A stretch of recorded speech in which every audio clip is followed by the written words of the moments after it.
ಇನ್ನು ಮೆಟ್ರೋ ಬಂದ್ ಮಾಡಿದ್ದಕ್ಕೆ ರಾಹುಲ್ ಗಾಂಧಿ ಕಿಡಿಕಾರಿದ್ದಾರೆ. ಲೋಕಸಭೆ ವಿಪಕ್ಷ ನಾಯಕರು ಮೆಟ್ರೋ ಸ್ಟೇಷನ್, ರಸ್ತೆ, ಊಟ ಹಾಗೆ ಇಂಟರ್ನೆಟ್ ಎಲ್ಲವನ್ನು ಕೂಡ ಕೇಂದ್ರ ಸರ್ಕಾರ ಬಂದ್ ಮಾಡಬಹುದು, ಆದರೆ ಪ್ರಶ್ನೆ ಪತ್ರಿಕೆ ಸೋರಿಕೆಯನ್ನು ಮಾತ್ರ ಅವರಿಂದ ನಿಲ್ಲಿಸೋದಕ್ಕಾಗ್ತಾ ಇಲ್ಲ ಅಂಥೇಳಿ ಲೇವಡಿ ಆಡಿದ್ದಾರೆ. ಕೇಂದ್ರದ ವಿರುದ್ಧ ವ್ಯಂಗ್ಯವಾಡಿದ್ದಾರೆ ಲೋಕಸಭೆ ವಿಪಕ್ಷ ನಾಯಕ ರಾಹುಲ್ ಗಾಂಧಿ. ಸಿಕ್ಕಿದ್ದನ್ನೆಲ್ಲ ಬಂದ್ ಮಾಡತ್ತೆ, ನೀಟ್ ಪ್ರಶ್ನೆ ಪತ್ರಿಕೆ ಸೋರಿಕೆ ಅಥವಾ ಈ ಥರದ ದೊಡ್ಡ ದೊಡ್ಡ ಪ್ರಶ್ನೆ ಪತ್ರಿಕೆಗಳ ಸೋರಿಕೆಯನ್ನು ನಿಲ್ಲಿಸೋದಕ್ಕೆ ಮಾತ್ರ ಕೇಂದ್ರ ಸರ್ಕಾರದಿಂದ ಆಗೋದಿಲ್ಲ ಅಂಥೇಳಿ ಲೇವಡಿ ಆಡಿದ್ದಾರೆ, ಕಾಮಿಡಿ ಮಾಡಿದ್ದಾರೆ. ನೀವು ಗಮನಿಸ್ತಾ ಇದ್ದೀರಾ, ಶಟ್ ಡೌನ್ ದ ರೋಡ್ ಅಂತ ಹೇಳಿ ಹಾಕಿದ್ದಾರೆ. ಎಲ್ಲವನ್ನೂ ಬಂದ್ ಮಾಡಿ, ನೀವು ಎಲ್ಲವನ್ನೂ ಬಂದ್ ಮಾಡೋದಕ್ಕೆ ನಿಮ್ಮಿಂದ ಆಗತ್ತೆ, ಆದರೆ ನೀಟ್ ಅಕ್ರಮ ಆಗಿರೋದನ್ನು, ಪ್ರಮುಖ ಪರೀಕ್ಷೆಗಳ ಪ್ರಶ್ನೆ ಪತ್ರಿಕೆ ಸೋರಿಕೆಗಳನ್ನು ತಡೆಯೋದಕ್ಕೆ ಮಾತ್ರ ನಿಮ್ಮಿಂದ ಆಗೋದಿಲ್ಲ, ಅದನ್ನು ನಿಲ್ಲಿಸೋದಕ್ಕೆ ನಿಮಗೆ ಆಗೋದಿಲ್ಲ ಅಂಥೇಳಿ ವ್ಯಂಗ್ಯವಾಡಿದ್ದಾರೆ ರಾಹುಲ್ ಗಾಂಧಿ ಅವರು.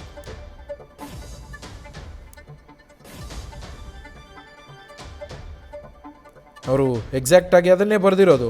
Shut down the metro, shut down the roads, shut down the shops, shut down the internet, shut down the food. ಅಂದರೆ ಮೆಟ್ರೋ, ರಸ್ತೆ, ಅಂಗಡಿಗಳು, ಇಂಟರ್ನೆಟ್ ಹಾಗೆ ಊಟ ಎಲ್ಲವನ್ನು ಕೂಡ ನಿಲ್ಲಿಸಿಬಿಡಿ ನೀವು.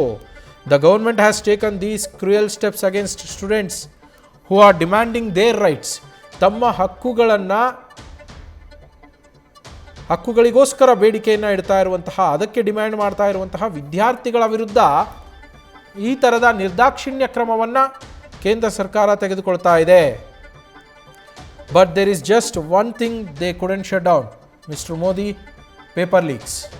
ಆದರೆ ಪ್ರಧಾನಿ ಮೋದಿ ಅವರಿಗೆ ಈ ಪೇಪರ್ ಲೀಕ್ ಇದೆಯಲ್ಲ, ಅದೊಂದನ್ನು ಮಾತ್ರ ತಡೆಯೋದಕ್ಕೆ ಆಗೋದೇ ಇಲ್ಲ ಅಂಥೇಳಿ ಟ್ವೀಟ್ ಮಾಡಿ ಆಕ್ರೋಶವನ್ನು ಹೊರಹಾಕಿದ್ದಾರೆ. ಮೆಟ್ರೋ ನಿಲ್ದಾಣವನ್ನು ಬಂದ್ ಮಾಡಿರುವ ಕಾರಣಕ್ಕೋಸ್ಕರ ರಾಹುಲ್ ಗಾಂಧಿ ಅವರು ಈ ಆಕ್ರೋಶವನ್ನು ಹೊರಹಾಕ್ತಾ ಇರುವಂಥದ್ದು.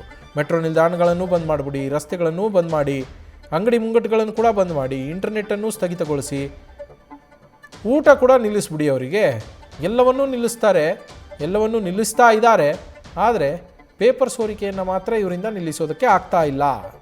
ಇಂತಹ ನಿರ್ದಾಕ್ಷಿಣ್ಯ ಕ್ರಮಗಳನ್ನು ಕೈಗೊಳ್ತಾ ಇರುವಂತಹ ಕೇಂದ್ರ ಸರ್ಕಾರಕ್ಕೆ ಇದೊಂದನ್ನು ಮಾತ್ರ ತೆಗೆದುಕೊಳ್ಳೋದಕ್ಕಾಗಲ್ಲ ಅಂಥೇಳಿ ಲೇವಡಿ ಮಾಡಿದ್ದಾರೆ ರಾಹುಲ್ ಗಾಂಧಿ. ನಮ್ಮ ಸ್ಪೆಷಲ್ ಕರೆಸ್ಪಾಂಡೆಂಟ್ ಚಂದ್ರಮೋಹನ್ ಲೈವ್ನಲ್ಲಿ ಜಾಯ್ನ್ ಆಗಿದ್ದಾರೆ. ಚಂದ್ರಮೋಹನ್, ಮತ್ತೊಮ್ಮೆ ಮೆಟ್ರೋ ನಿಲ್ದಾಣಗಳನ್ನು ಬಂದ್ ಮಾಡಿ ಕ್ರಮವನ್ನು ಕೈಗೊಳ್ಳಲಾಗಿದೆ. ಇನ್ನು ಕೆಲವೇ ಗಂಟೆಗಳಲ್ಲಿ ಡೆಡ್ಲೈನ್ ಕೂಡ ಮುಗಿದೋಗತ್ತೆ. ಇವತ್ತು 3ನೇ ಸುತ್ತಿನ ಮೀಟಿಂಗ್ ಕೂಡ ಮಾಡೋದಕ್ಕಿದೆ ಅಂಥೇಳಿ ಮಾಹಿತಿ ಇದೆ.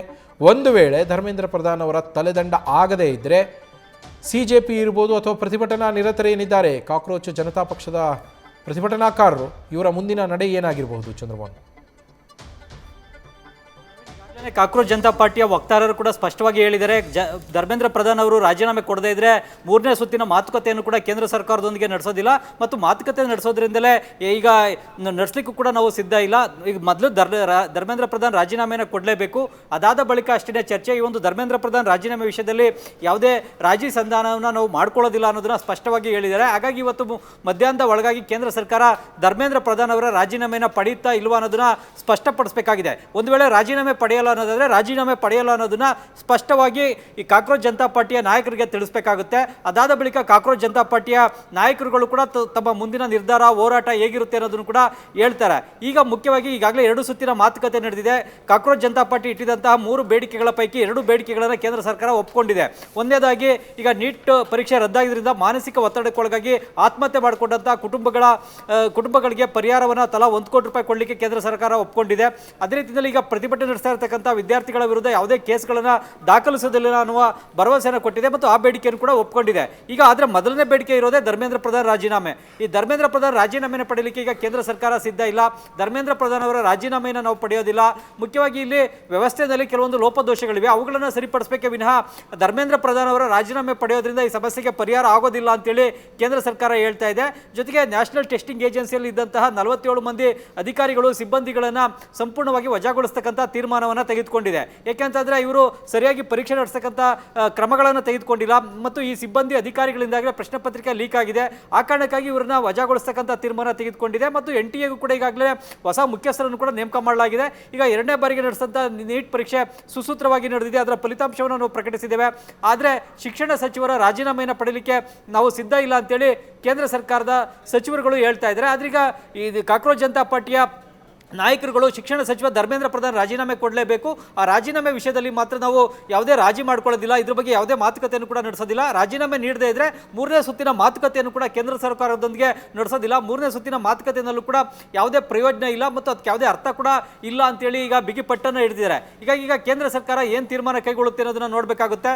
ಒಂದು ವೇಳೆ ಏನಾದರೂ ಕೂಡ ಧರ್ಮೇಂದ್ರ ಪ್ರಧಾನ್ ರಾಜೀನಾಮೆ ಕೊಡದೇ ಇದ್ರೆ ಕಾಕ್ರೋಚ್ ಜನತಾ ಪಾರ್ಟಿಯ ನಾಯಕರುಗಳು ಕಾರ್ಯಕರ್ತರು ತಮ್ಮ ಪ್ರತಿಭಟನೆಯನ್ನು ಮುಂದುವರಿಸುವಂತ ತೀರ್ಮಾನ ಕೈಗೊಳ್ಳಬಹುದು. ಮುಂದೆ ಈ ಪ್ರತಿಭಟನೆ ಹಿಂಸಾತ್ಮಕ ಸ್ವರೂಪಕ್ಕೂ ಕೂಡ ತಿರುಗಬಹುದು. ಈಗಾಗಲೇ ಜುಲೈ 20ನೇ ತಾರೀಕು ಮತ್ತು ಮೊನ್ನೆಯ ದಿನ ದೆಹಲಿಯ ಜಂತರ್ ಮಂತರ್ ಮತ್ತು ಜಂತರ್ ಮಂತರ್ ಸುತ್ತ ಪ್ರತಿಭಟನೆ ಹಿಂಸಾತ್ಮಕ ಸ್ವರೂಪಕ್ಕೆ ತಿರುಗಿದೆ. ಮುಖ್ಯವಾಗಿ ಮೊದಲನೇದಾಗಿ ಪೊಲೀಸರು ವಿದ್ಯಾರ್ಥಿಗಳ ಮೇಲೆ ಲಾಠಿ ಚಾರ್ಜ್ ನಡೆಸಿದರು. ಅದಕ್ಕೆ ಪ್ರತಿಯಾಗಿ ವಿದ್ಯಾರ್ಥಿಗಳು ಕೂಡ ಪೊಲೀಸರ ಮೇಲೆ ಕಲ್ಲು ತೂರಾಟವನ್ನು ನಡೆಸಿದ್ದಾರೆ. ಜೊತೆಗೆ ಟಾಲ್ಸ್ಟಾಯ್ ಮಾರ್ಗ್ನಲ್ಲೂ ಕೂಡ ಎಸಿಪಿ ಭಗತ್ ಸೇರಿದಂತೆ 5-6 ಮಂದಿ ಪೊಲೀಸರ ಮೇಲೂ ಕೂಡ ಕಲ್ಲು ತೂರಾಟ, ಬಾಟಲಿ ಎಸೆತ ಎಲ್ಲವನ್ನೂ ಕೂಡ ಮಾಡಿದ್ದಾರೆ. ಇದರಿಂದ ಪೊಲೀಸರು ಕೂಡ ಗಾಯಗೊಂಡಿದ್ದಾರೆ. ಒಂದು ಕಡೆಯಲ್ಲಿ 60ರಿಂದ 70 ಮಂದಿ ವಿದ್ಯಾರ್ಥಿಗಳನ್ನು ಕೂಡ ಪೊಲೀಸರು ವಶಕ್ಕೆ ಪಡೆದಿದ್ದಾರೆ.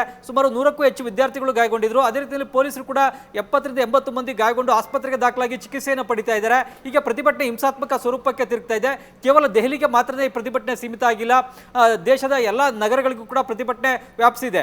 ಈಗ ಈ ಒಂದು ಪ್ರತಿಭಟನೆಯನ್ನು ಹಿಂತೆಗೆದುಕೊಳ್ಳುವಂತ ನಿಟ್ಟಿನಲ್ಲಿ ಕಾಕ್ರೋಚ್ ಜನತಾ ಪಾರ್ಟಿಯ ನಾಯಕರನ್ನ ಮನವೊಲಿಸಬೇಕಾಗುತ್ತೆ. ಆ ಮನವೊಲಿಸುವಂತ ನಿಟ್ಟಿನಲ್ಲಿ ಈಗ ಕೇಂದ್ರ ಸರ್ಕಾರ ಏನು ಕ್ರಮ ಕೈಗೊಳ್ಳುತ್ತೆ ಅನ್ನೋದು ಈಗಿರುವಂತಹ ಕುತೂಹಲ. ಒಂದು ವೇಳೆ ಈ ಪ್ರತಿಭಟನೆಯನ್ನು ಹಿಂತೆಗೆದುಕೊಳ್ಳಲಿಲ್ಲ ಅಂದ್ರೆ ಮುಂದಿನ ದಿನಗಳಲ್ಲಿ ದೆಹಲಿ ಸೇರಿದಂತೆ ಬೇರೆ ಬೇರೆ ನಗರಗಳಲ್ಲಿ ಪ್ರತಿಭಟನೆ ಹಿಂಸಾತ್ಮಕ ಸ್ವರೂಪಕ್ಕೆ ತಿರುಗಬಹುದು ಮತ್ತು ಅದನ್ನು ಕಂಟ್ರೋಲ್ ಮಾಡ್ಲಿಕ್ಕೆ ಆಗದಂತ ಸ್ಥಿತಿ ಕೂಡ ಈಗಾಗಲೇ ದೆಹಲಿಯಲ್ಲಿ ನಿರ್ಮಾಣ ಆಗಿದೆ. ಏಕೆಂತಂದ್ರೆ ಈ ಪ್ರತಿಭಟನೆಯಲ್ಲೇ ಕೆಲವೊಂದು ಸಮಾಜಘಾತಕ ಶಕ್ತಿಗಳು ಕೂಡ ಸೇರ್ಕೊಂಡಿದ್ದಾರೆ. ಕತ್ತಿ, ಖಡ್ಗ, ಚಾಕು ಈ ತರದ ಮಾರಕಾಸ್ತ್ರಗಳನ್ನು ಕೂಡ ತೆಗೆದುಕೊಂಡು ಬಂದೇ ಪೊಲೀಸರ ಮೇಲೆ ದಾಳಿಗಳನ್ನು ನಡೆಸ್ತಾ ಇದ್ದಾರೆ. ಇದರಿಂದ ಪೊಲೀಸರು ಕೂಡ ಗಾಯಗೊಳ್ತಾ ಇದ್ದಾರೆ. ಹಾಗಾಗಿ ಈಗ ಈ ಒಂದು ಮಾಬ್ ಅನ್ನು ನಿಯಂತ್ರಿಸತಕ್ಕಂಥದ್ದು ಪೊಲೀಸರಿಂದ ಕೂಡ ಸಾಧ್ಯವಾಗೋದಿಲ್ಲ. ಹೀಗಾಗಿ ಈಗ ಈ ಪ್ರತಿಭಟನೆಯನ್ನು ಹಿಂತೆಗೆದುಕೊಳ್ಳುವಂತ ನಿಟ್ಟಿನಲ್ಲಿ ಮನವೊಲಿಸಬೇಕಾಗುತ್ತೆ. ಪರಿಸ್ಥಿತಿನ ಶಾಂತಗೊಳಿಸುವಂತ ನಿಟ್ಟಿನಲ್ಲಿ ಕೂಡ ಕೇಂದ್ರ ಸರ್ಕಾರ ಈಗ ಕ್ರಮ ಕೈಗೊಳ್ಳಬೇಕಾಗುತ್ತೆ. Naveen, thank you Chandramohan. News first ನಿರ್ಭೀತಿಯಿಂದ ನಿಮ್ಮ ಪರವಾಗಿ.